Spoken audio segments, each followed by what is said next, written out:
Thank you. How do you use these things? Sorry, it's not me, it's the microphone stand.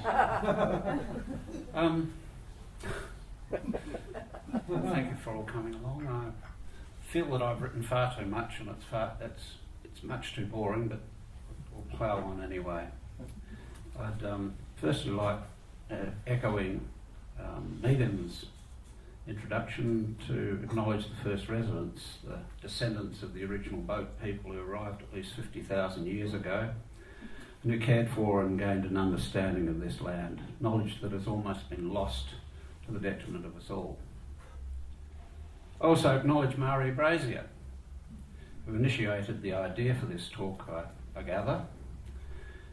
She's sitting, hiding up the back there, scoffing all the scones and drinking all the tea. I wish we had scones. It'd be nice, wouldn't it?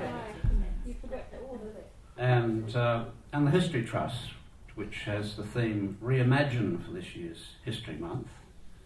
I looked up the word reimagine, and it was defined as verb to think again about a problem. So, is Scala a problem? And some synonyms intrigued me. Amongst many, there was rethink, reconsider, reevaluate, reweigh, revise, correct, rehash, think better of, sleep on, do an about turn over a new leaf, get cold feet, have second thoughts about, and alter. I hope in this talk I can give an accurate enough reimagination of Scala's early history, and I hope you can choose your own appropriate synonym to carry away with you.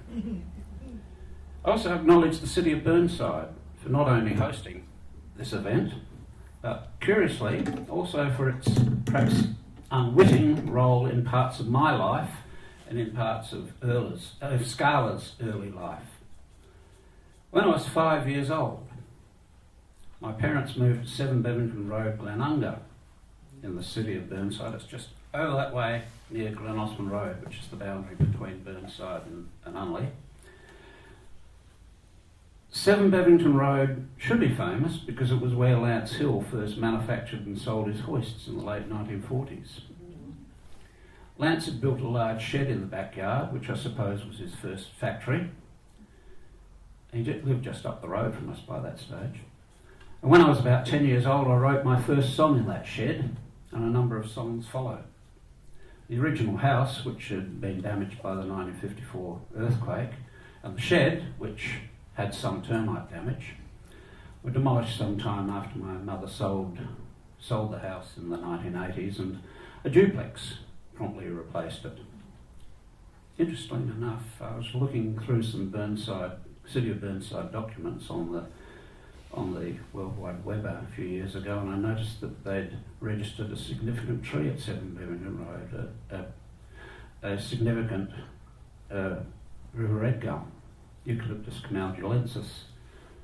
Now, when we lived there, there was no original river red gum, apart from the seedling I bought from Grimes Nursery, which was just across Glen Osmond Road, and planted in the backyard. So it's now become a significant tree. Yeah, thank you. Yay me. Anyway, many years later, after living in other council areas, I returned to the city of Burnside when Jane, my wife, who's sitting over there with a pink scarf and the pink glasses, she and I bought a house at 12 Tasman Avenue, Leabrook, which is just a few streets over that way. We were at the poor end of Tasman Avenue.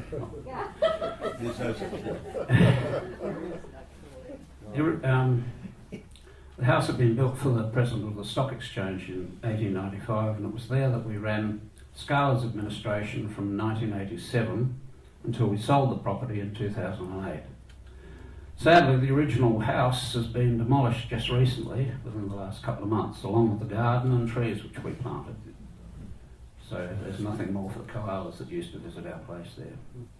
The city of Burnside had another connection with Scala, which when they asked us to host sessions for songwriters at Burnside Library, of which I'll provide details later. But if you turn around, and the toy library there was where we first started having those sessions.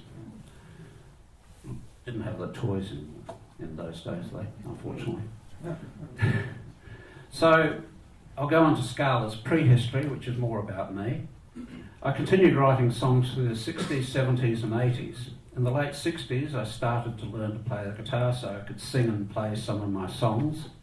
And I had a few university friends who would invite me to play songs at parties, mainly Dylan, Cohen or folk songs, and perhaps one or two of my own. I suppose I was like many songwriters or writers generally, who look for an audience and wonder if there is such a beast for one's own efforts. I wonder if someone would mind getting a glass of water for me, because I've drunk that. Thanks. By the 1980s, I'd written so many songs I really wanted to find any audience for my work. I read overseas publications about songwriters, recording labels and independent artists and the difficulties they faced in the UK and the USA. So what chance was there in little South Australia? I visited venues and felt that there was little on offer for songwriters who weren't part of a pub rock band or who didn't fit the folk mould. So, thanks.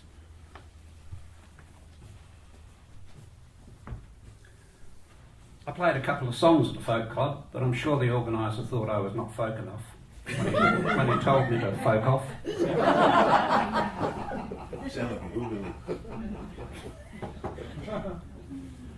My sister-in-law, who's a classical musician, took a demo tape of mine to Warren Fay, who ran Mushroom Records in Sydney.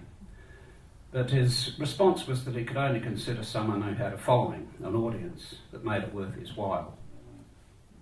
The following like Red Gun had at the time, when they were being their live performances were being bootlegged. I suspect this would have been a familiar story for other songwriters at the time who wrote songs, who perhaps played an instrument but who didn't see themselves either as performers per se or at least not in the arenas of pub bands or folk clubs. But in early 1987 I discovered that a woman I worked with at the time was an aspiring writer, and she'd joined the South Australian Writers Centre, which is now known as Writers SA, and she'd gone on the board as their secretary. And she was organising a night for a regular writers event in those days called New Writing Performed, which is on Monday nights, and it was sponsored by the Writers Centre. A diverse range of speakers had performed there, including Barbara Hanrahan and J.J. Bray, who at the time was the Chief Justice of South Australia, in his hippie beads and floral shirts. And my work colleague asked me to play a few of my songs on the night that she was programming. And it was one of the best audiences I had because they were all writers, and so they listened to the words of my songs. And I only did 3 songs so they didn't get bored. And the theme of the night was lust or something like that. And I sang 3 moderately bawdy songs of mine, so they went over quite well. And after that performance, she suggested that I should join the committee of the South Australian Writers Centre as a, quote, representative of songwriters, unquote. The Writers Centre had difficulty recruiting board members at the time, so I was promptly taken on. And at the second committee meeting that I went to, someone mentioned that another member had suggested that the writers group should organise a songwriters seminar. And everyone else agreed that that was a great idea, and they all looked at me and said, "You organise it." At that stage I was the only songwriter I knew in Adelaide, perhaps apart from Peter Coombe. But fortunately some of the other board members gave me a few contacts and I proceeded from there.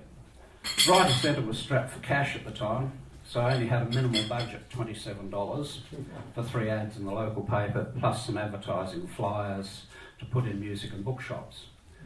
With input from people like Terry Bradford and Bob Petchell, who put me in contact with other people, I put together a songwriters seminar on 31st of August 1987. at the Media Resource Centre in Perry Street on the corner of Moga Lane, which is where it was in those days. It's now Behind the Line Arts Centre, if that's what it's still called, just on Moffat Street, almost on North Terrace. The seminar attracted about 45 people. And at the conclusion of the seminar, I innocently and rashly suggested we keep the momentum going, because there was quite a good momentum at that seminar, and form a Songwriters Association. And some people on the Writers' Centre felt that it would be better if there was a Songwriters Association, because they couldn't really handle all that music stuff. And people again said, that's a great idea, go ahead and do it. So we formed a small committee, and over the next couple of months the idea for a Songwriters Association organisation evolved into an all-embracing association for songwriters, composers and lyricists, or librettists, don't forget the librettists, of any style of original music, and so the Songwriters, Composers and Lyricists Association, Scala, was born. Evidently Scala in Italian means scales as in music, or steps as in ladders or stairs. And Scala's history is certainly a series of steps and occasionally of snakes and ladders. The small committee met weekly, and it dwindled a bit and varied in numbers. Essentially, though, the Scala Constitution was put together largely by me and Mike Cullen, who used to run a furniture shop in Woolnough Street at Semaphore, but sadly he died soon after Scala was formed in 1988. Again, I spread flyers around town advertising a formation meeting of Scala, which officially commenced on the 22nd of November 1987 at the Media Resource Centre again, with about 45 to 50 people present, plus a reporter from ABC Radio who walked in just before it started and thrust a microphone under my nose, asking why South Australia needed a Songwriters Association. And incidentally, I found out later that the 22nd of November is also St. Cecilia's Day in the Roman Catholic Church. St. Cecilia is the patron saint of musicians.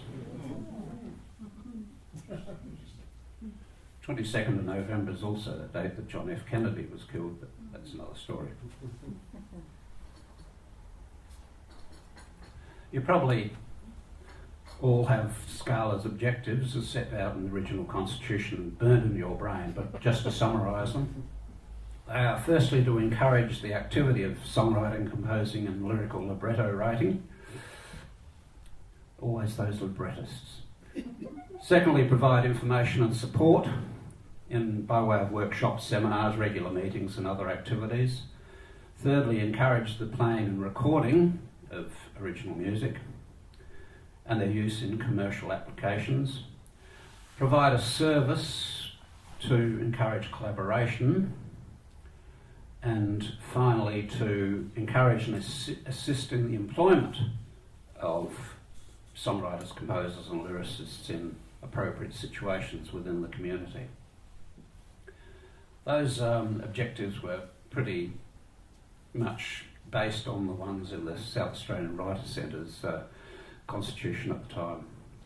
But with those objectives in mind, I'll now outline some of Scala's initiatives over the period from 1987 up to my retirement from the President's role in March 2013. And at the end, if I've got time, I'll look at how well Scala met its original objectives. My feeling at the time was that Scala, if it was to continue on, needed to be principally a membership-based society. I was aware of many organisations, not just in the arts industry, that came to rely on, to some degree, on non-member funding, usually from government departments, and often their very existence was threatened when the funding was reduced or ceased completely. I was also aware of the degree to which such organisations often felt unable to criticise their sponsors if the funding bodies or their masters developed policies or made decisions that conflicted with the aims of the fundee. We saw some examples of that before the recent state election. I always insisted that Scala was ultimately in the hands of its members, and they should decide how it progressed over time. So there was at the initial meeting there was an 8-member board of management set up, and we decided that Scala should have a regular newsletter to keep members informed of Scala's activities, and that Scala should have regular meetings such as workshops and opportunities to play. One of the new members, and I think he was on the board for a short while anyway, had a connection with the Made in Magpie Hotel at Stepney, and he suggested Scala have informal meetings there, which we did on, I think it was Monday nights. That was a way in which quite a number of early members joined, coming along to those. But as the evenings got darker and colder, once daylight saving ended in 1988, I was the only one showing up sometimes, so we canned those. However, we'd already organised a weekly venue for Scala, and that was at Club Foot.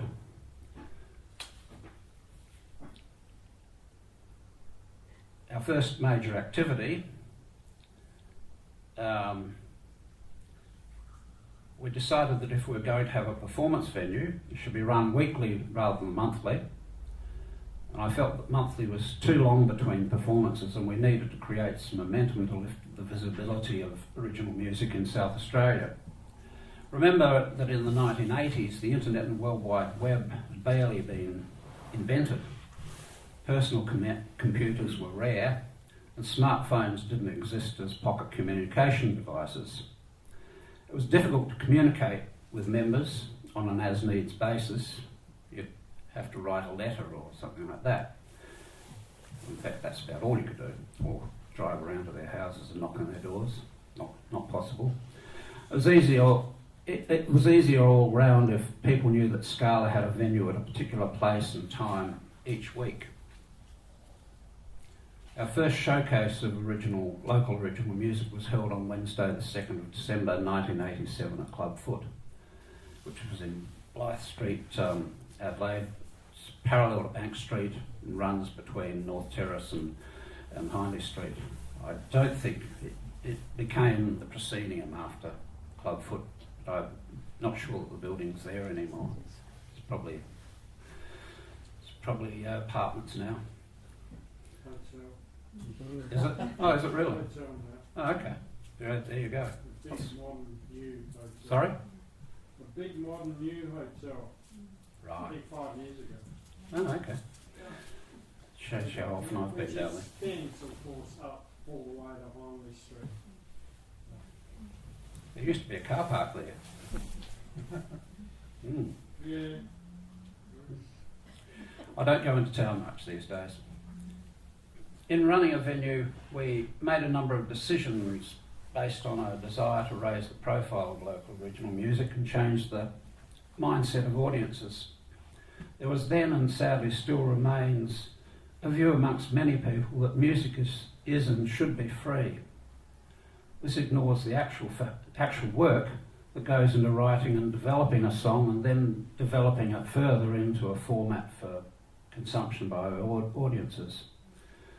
We also wanted to retain as much control over programming as possible. In other words, avoid being told by venue owners what to play.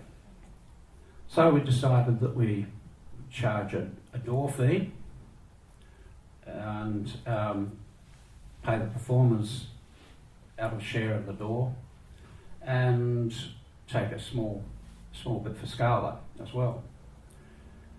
And Jane, sitting over there, womaned the door at our venue for almost every week after that for the next 17 years. So thank you, Jane. I enjoyed my role. Yes, I'm sure. We had a difficult time at Club Foot. The people running it, I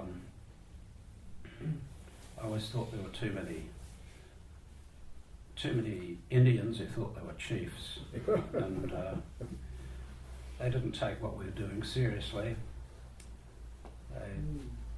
At short notice, they would change the night that we were on, and that was just impossible. And after the 1988 Festival of Arts, or Fringe and everything, they told us that they didn't want us there anymore because they were getting a, quote, feminist group, unquote, to replace us, because they were big drinkers.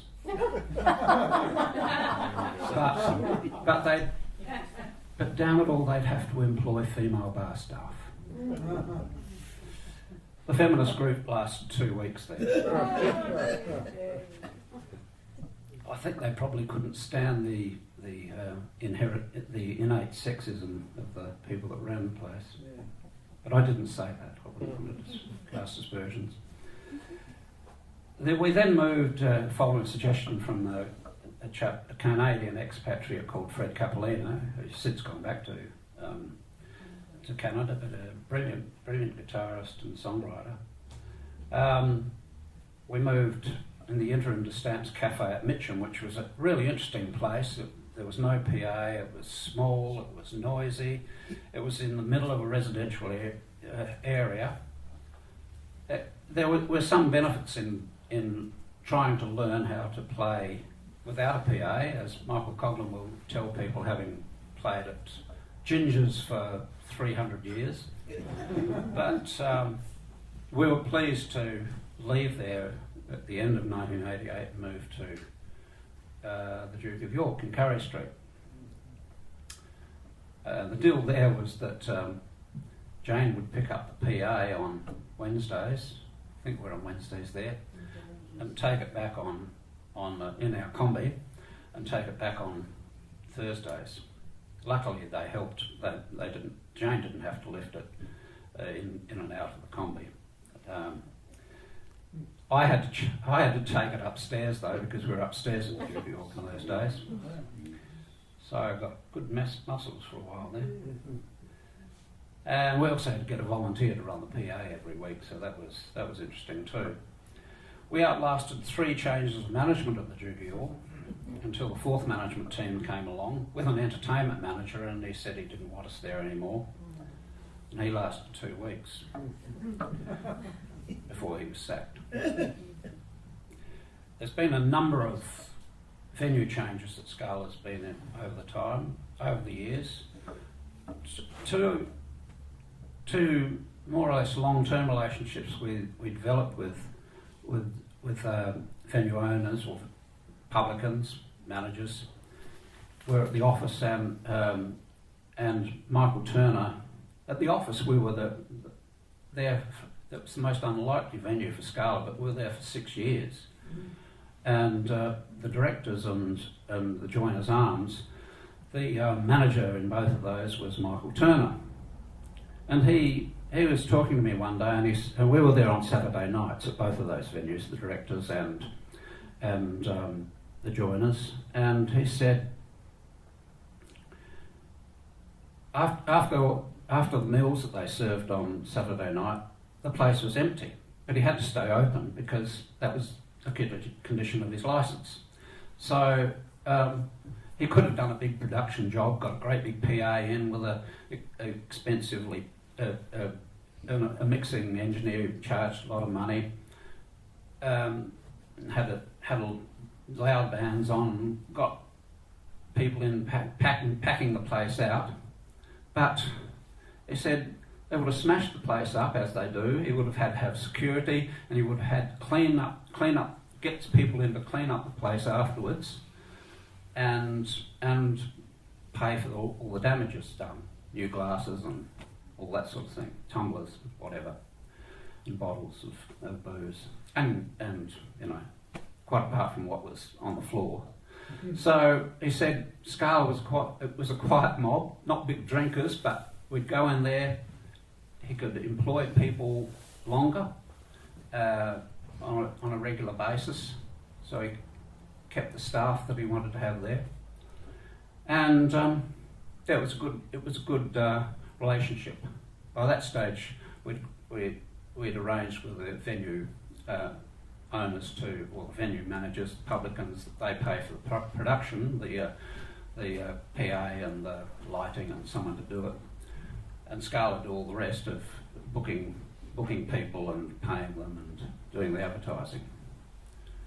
And Frank at the office, who was the manager at the time, the office was something that their main crowds came in on the weekends, Friday nights and Saturday nights. It was just packed. I never went there on those nights because I just don't think I would have really liked it. But one of my stepdaughters worked there for a while, and she said she'd come home covered in booze. The floor was awash with alcohol, and she would stink of cigarette smoke, and before smoking was banned in venues, and so they couldn't train people to work in that environment on those nights. But Scala came along with a reasonable crowd, nothing that would give them big profits, but they could train people on those nights, and so they could employ staff that they on more hours than otherwise they could. So most venues, as I said earlier, are licensed to open certain hours, and Scala brought along a community that might otherwise have never visited those venues. So that's something to bear in mind in trying to get future venues for Scala. And as Simon said, it's quite a problem at the moment due to the devastating after effects of COVID. I should mention the people the Scala members who assisted in programming our performance nights, and apologise if I miss anyone. Gita Prey, who now has gone to live in Melbourne.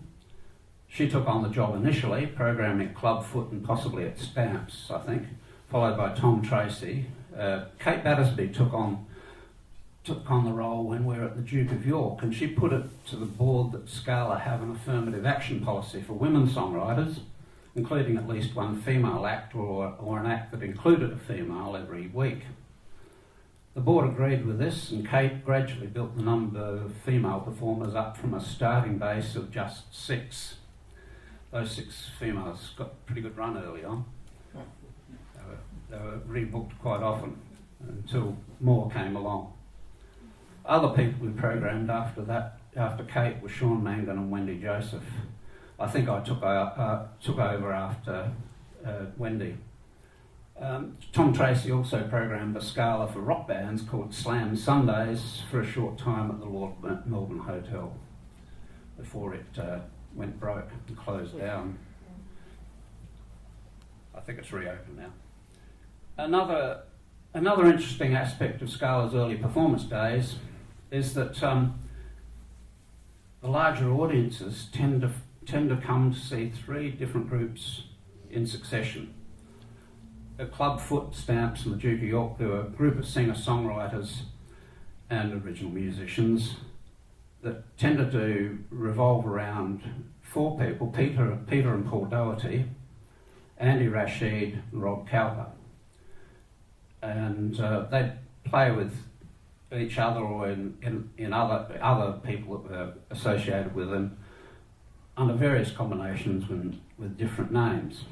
Eventually those 4 formed a band called Woodbird, and they played at Scala a couple of times and then went to Sydney, and they rehearsed for 18 months and then played a couple of times there and then broke up.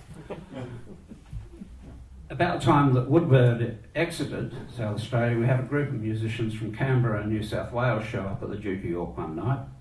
The bedridden had arrived, and they brought good-sized audience to Scala until they too eventually went in different directions, musically and physically. Then about that time, 2 female groups got together under the name Fruit. And by this time, Scala had moved to the office, and whenever Fruit played as a group or individually, there were usually very good audiences. Apart from the weekly venues, Scala had also organised other opportunities for original music. including an open mic called Scala Unplugged, an initiative of Chris Henderson and Darren Zaza, on Monday nights at the office in 2000.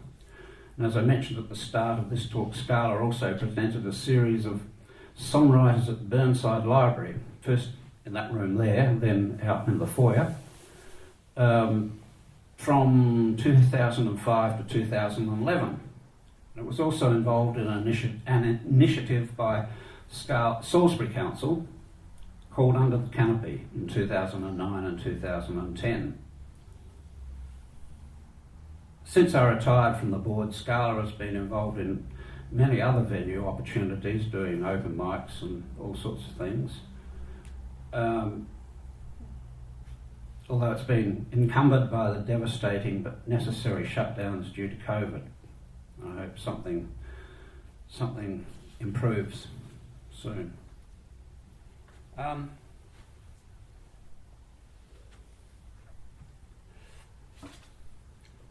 Right, so one of the main planks of the Constitution revolved around the sharing of information, and so the information really happened from Scala in three areas. One was the principal vehicle for communication early on was the regular newsletter, Scala News. There was also the workshops, and later in history there was the World Wide Web presence.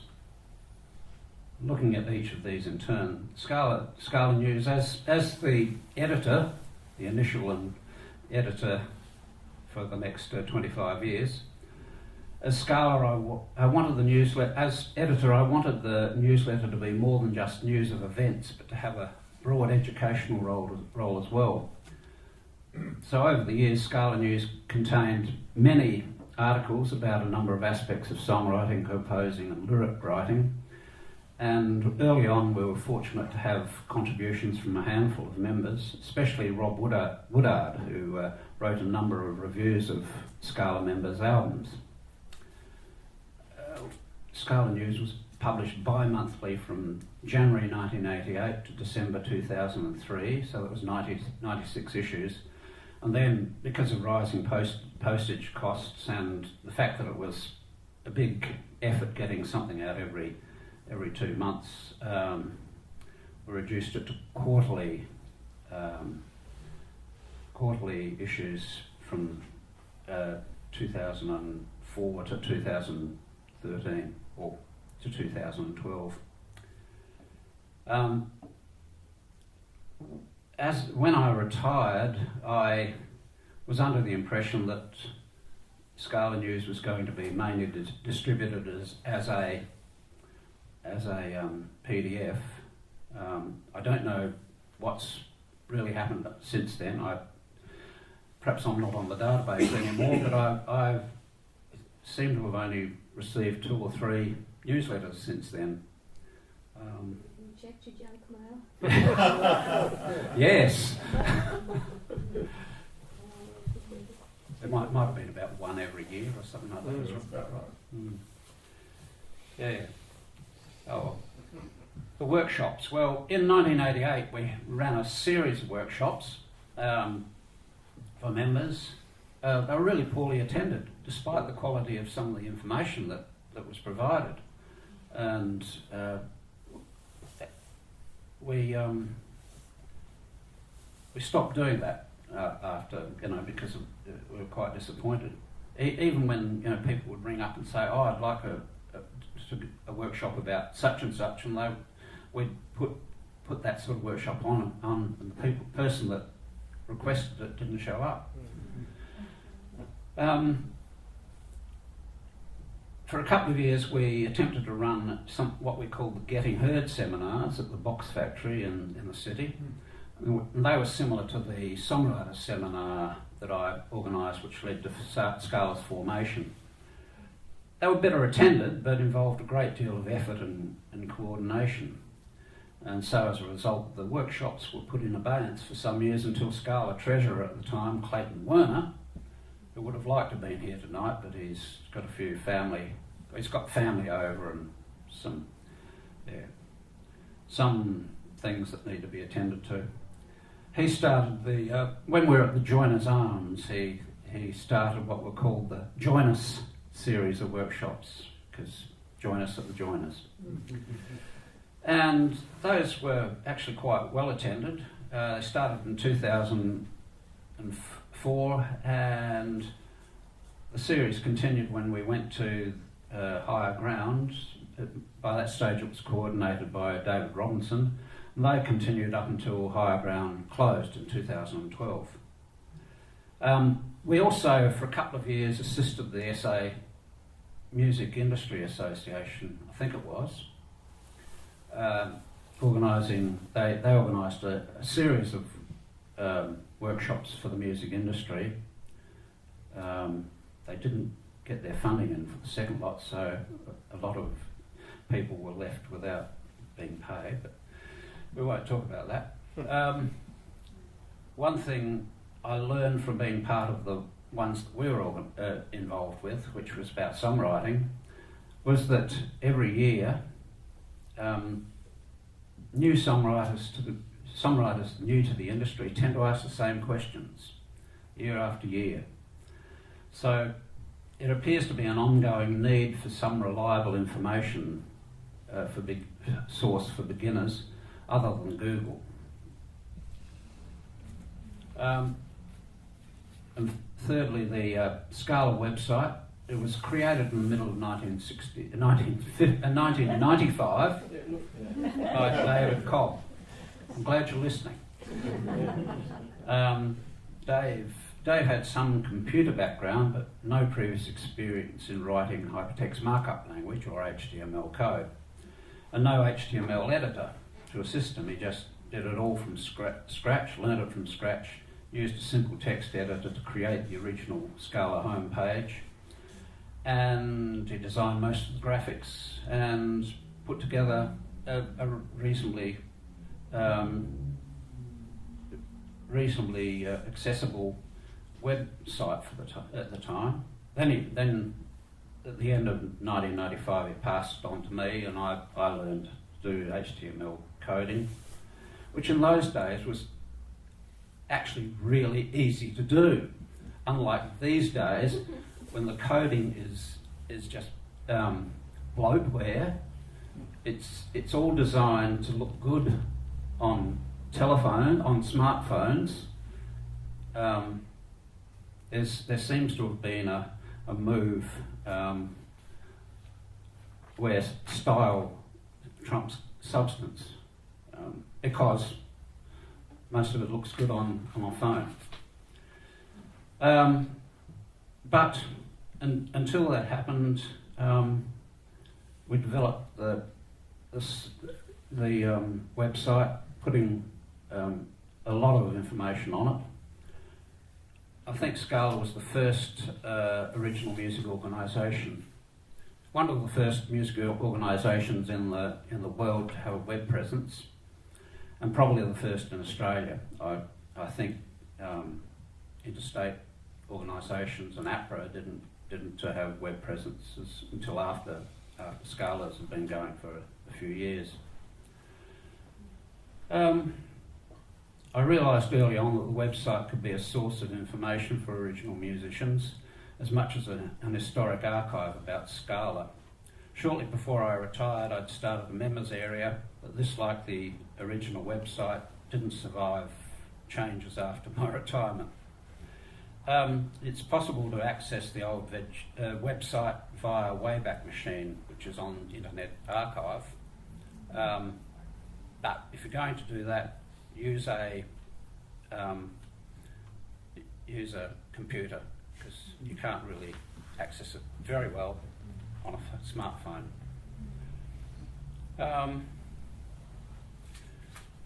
Scala issued online email updates to members with email access from October 1999.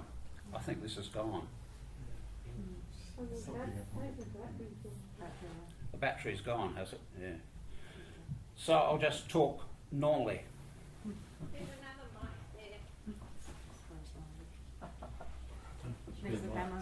Behind you. It's behind Oh, you. it's behind you. Oh, no, it's not. That's a good Oh, point. Oh, yes, it is. What have we got? You. Back in action. Thank you. There you go. Thank you. Yeah.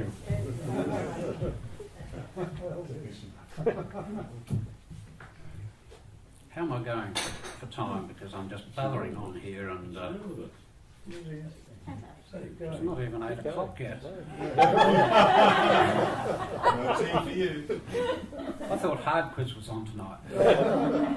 Get it on.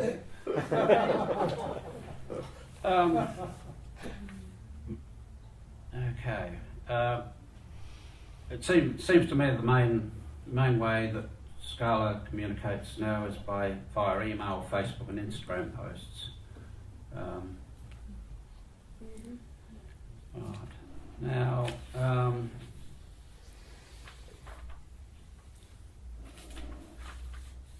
I'll just briefly mention Scala's time on radio and TV.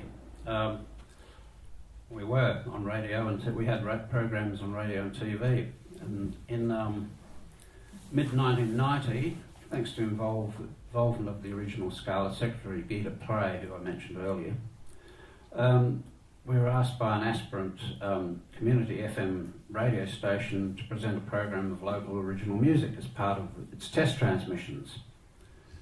It was originally called Sky FM in those days, and Rupert Murdoch wanted that, so he paid them a certain amount of money just to get the Sky FM, so then it became Coast FM. I wanted them to call it Scala FM, but 2 years and a number of test transmissions later, the station, known as Coast FM, commenced full-time transmission with Scala presenting 2 hours of original music each Sunday at noon. Program won Coast FM's Community Access Program of the Year in 1996. That program continued until 24th of June 2001 with a team of 8 to 10 Scala members taking it in turns to present their favourites of mainly local original music each week, one of whom was Michael Coblin here, who would show up 2 minutes before the program was to start, and he'd come in and with his perfect radio voice that he has, he'd present these fantastic programs. Made us all look bad, all the rest of us look bad.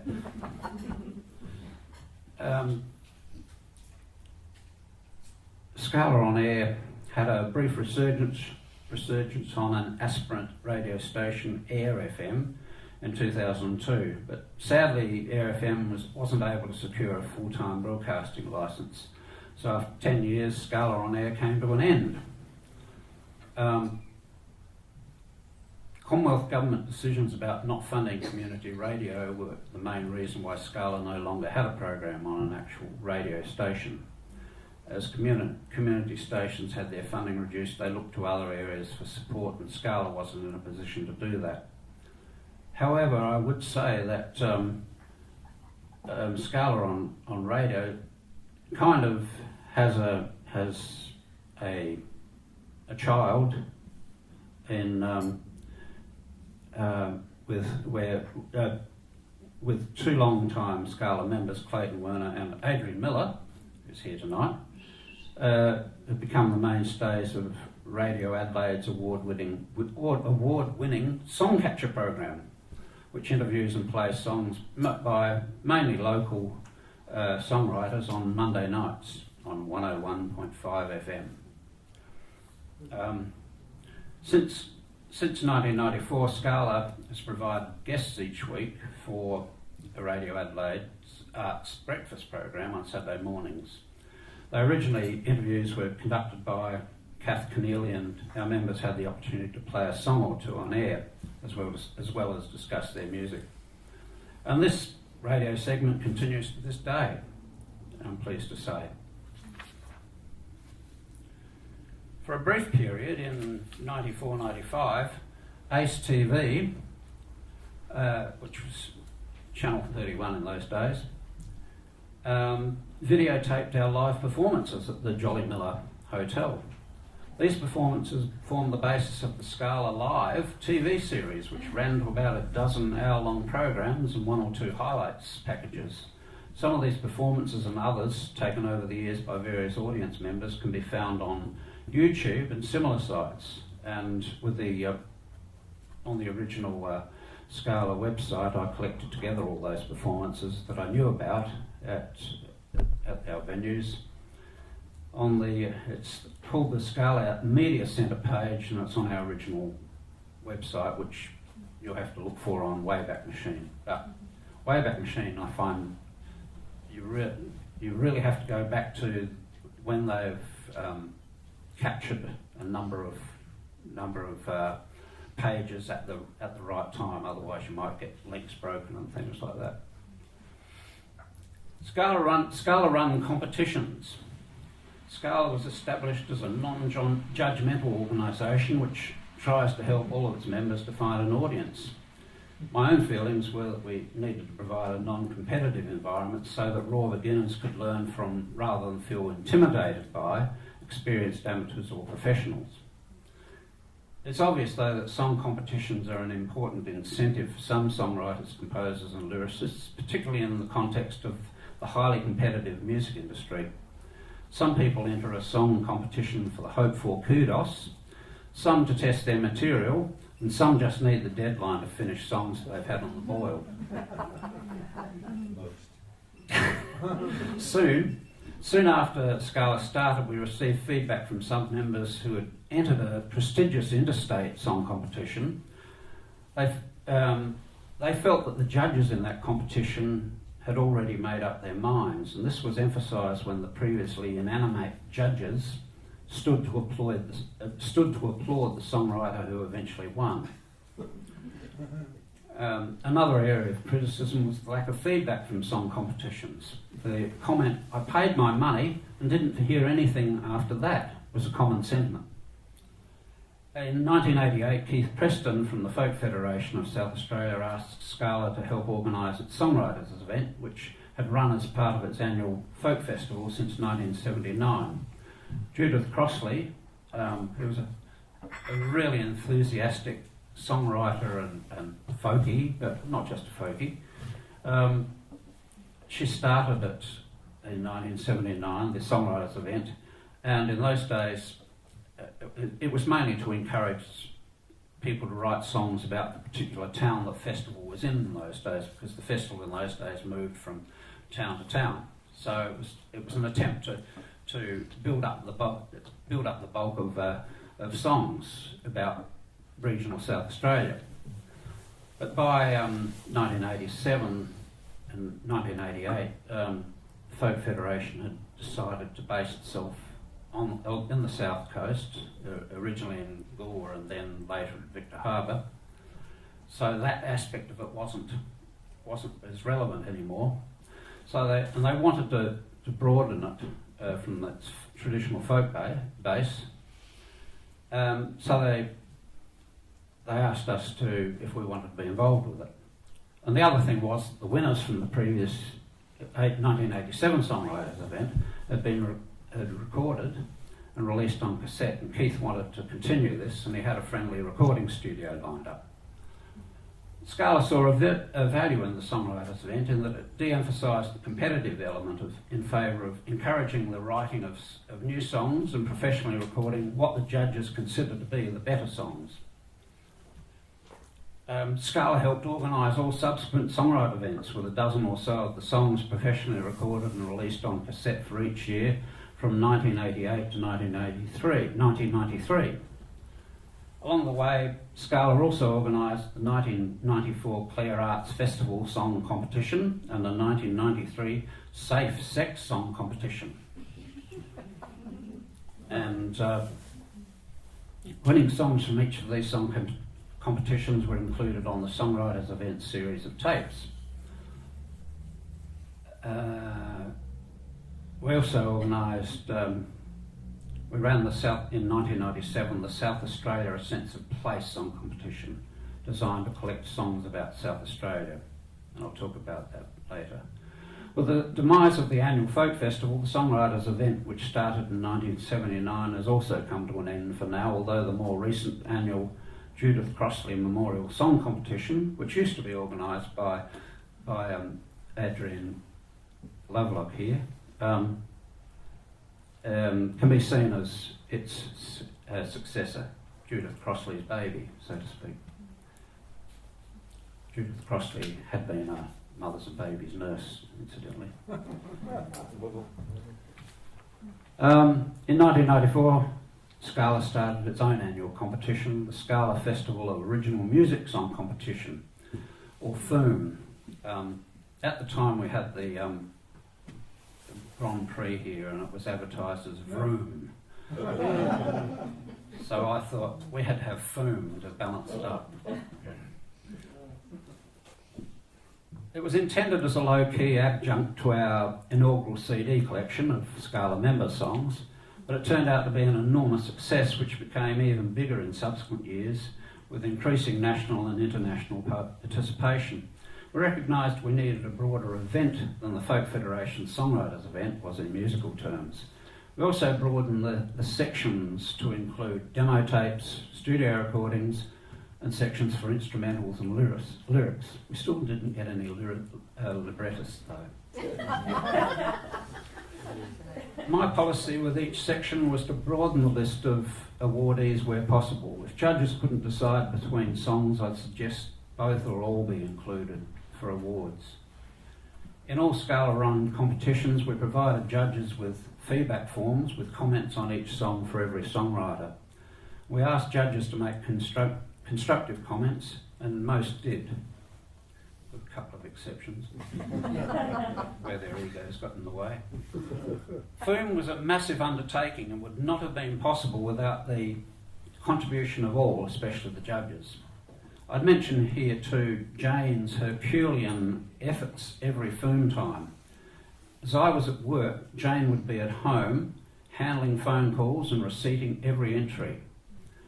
In the days before it could be largely done on computers, Jane would number each tape, CD and entry form and every piece of paper containing a lyric so that everything could be cross-referenced, taken apart, sent to various judges and then reassembled again after the judging. For my part, before recordable CDs, I would make compilation tapes from the original cassettes for each judge. This had to happen in real time. I spent weekends just making these compilation tapes. The judges were quite surprised when I handed them one tape with 30 songs on it or so. They said, "Oh, we judge for a certain South Australian Arts Department, which just hands us a box of tapes." Because at the time the artists say had a demo tape fund.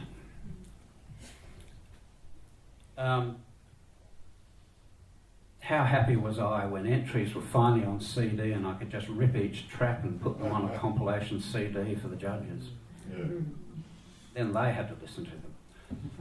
In the last FOOM that we ran, we were just starting to experiment with online entries. It was just in its infancy and had some technical problems. Not the least was that she didn't, her IT specialist had another job.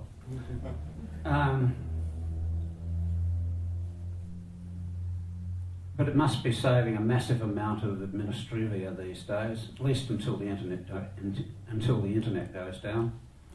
We were very grateful for the generous sponsorship that was provided for all Scala song competitions, particularly from a number of recording studios, graphic designers, and especially the mastering of almost every CD from Neville Clark at Disc Edits. Neville sadly died on the 7th of August 2020, an enormous loss to us all, not only as musicians but as a person. He was a lovely bloke.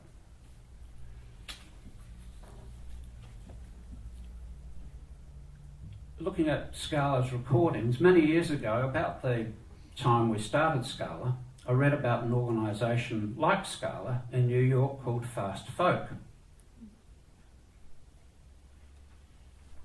Fast Folk had a regular venue where original musicians could play their songs, and it had the ability to record these live performances, which it put on vinyl records. I think it started about 82 or something like that and continued until about 97 in New York. And they distributed these vinyl records to its members as part of its magazine. It put out an annual magazine. It even branched into regional recordings and released compilations of songs from various US and Canadian regions, a bit like Judith Crossley's songs for the towns. Some of the songwriters whose first recordings were on a fast folk album included Lyle Lovett, Suzanne Vega, Tracy Chapman, Sean Colvin, John Gorka, Michelle Schocht, Christine Levin, amongst many others.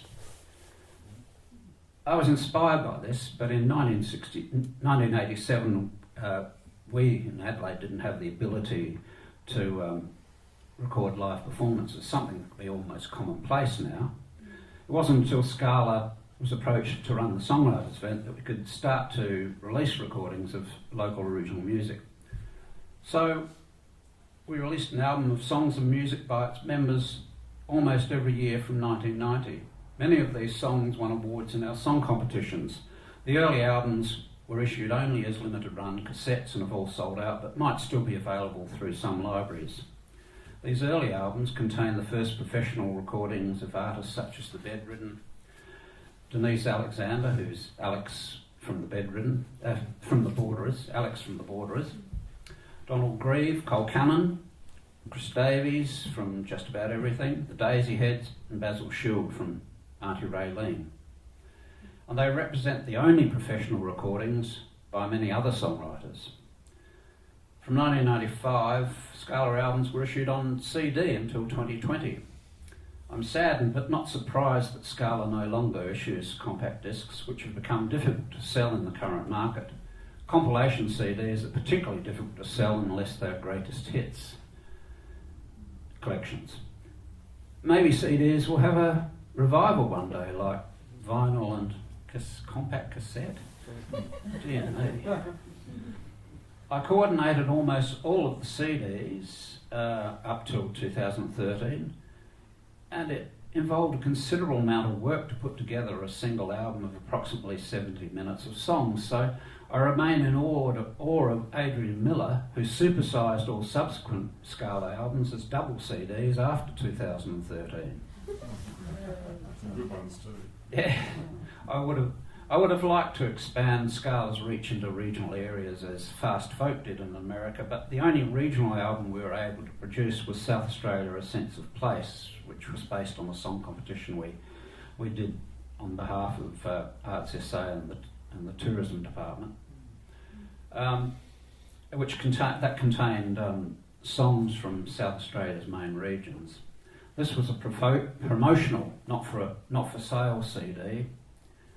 It came at a rather unfortunate time when the tourism department, which had most of the CDs, was going through some unfortunate changes in leadership and where it should sit in the bureaucracy and that sort of thing.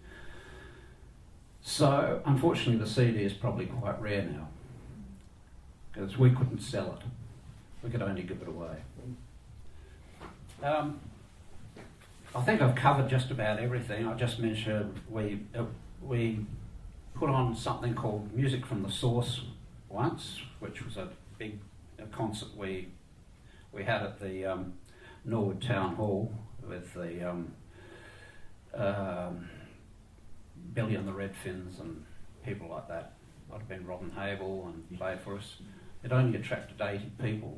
We had just as many people at our normal venue, so we had a grant for it, but we decided not to do it again. We also had a grant to do something called the Made and Played Essay Catalogue in 1995, and we got another grant from Arts SA to do an update in 1997. The 1997 update was twice as big, showing growth in the local industry at the time compared to the first one. Unfortunately, Arts SA only paid for the graphic design and the printing. They wouldn't pay for the poor chump who put it together to pay for my time. So we decided to put our resources only into those recordings that we actually sold at the venue, and at the time we had them listed on our website. So in conclusion, good, thank goodness everybody says. In conclusion, we might ask how Scala activities met the goals outlined in the original constitution. Well, encourage the activity of songwriting, composing and lyric or libretto writing. I think Scala certainly achieved this goal through its performance venues, workshops and song competitions, although I'm not sure about the librettists. I always wanted to encourage more classical composers into Scala. I thought they might even enter the instrumental sections of Foom. No. Once. There was one. Oh, good. Perhaps librettists are better served by other organisations.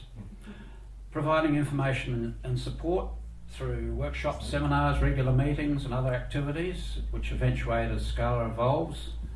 Scala certainly achieved this goal too. The other activities turned out to be the coming of the World Wide Web, and Scala was a forerunner in harnessing this as a tool for providing information and support.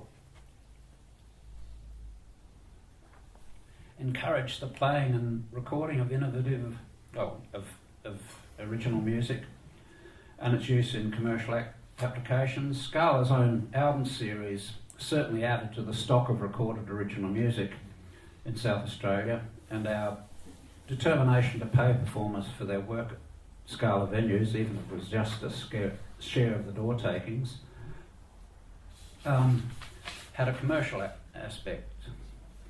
Scala probably had some part to play in the fact that bands like The Bedridden and Fruit went on to enjoy some commercial success. On balance, though, I think Scala's role can be seen as rather passive in achieving this objective. Scala provided an outlet for songwriters, composers and lyricists to develop skills that might be used in commercial applications. The goal of providing a service enabling collaboration. In the very first newsletter and throughout 1988, we included a form for members to fill out with the aim of encouraging collaborations. Unfortunately, from about 70 members from the end of 88, we only received about 8 forms, and I think only 2 of them were actually seeking any sort of collaboration.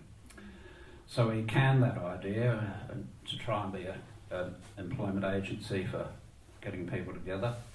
However, I found that Scala's venues and workshops actually became a melting pot for such collaborations to occur. Meeting people in social settings can often be a better way of achieving a result.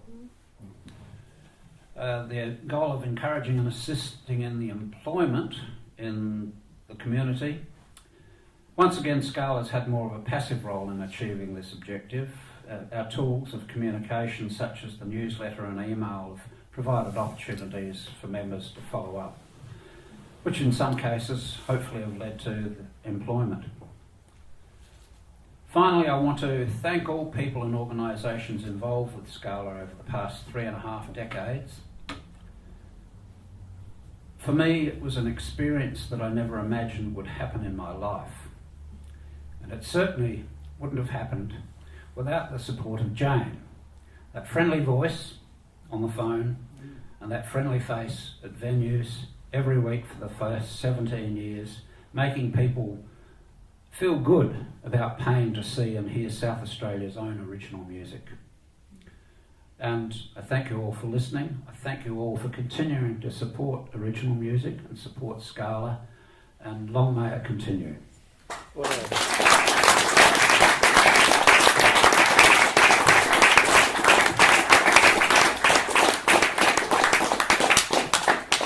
I'm just going to say thanks to Rob.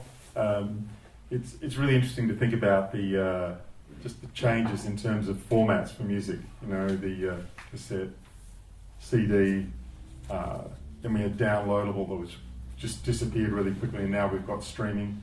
I worry that streaming turns music into wallpaper. I really do. It seems to devalue it. The whole Napster thing was like a mixed blessing, you know.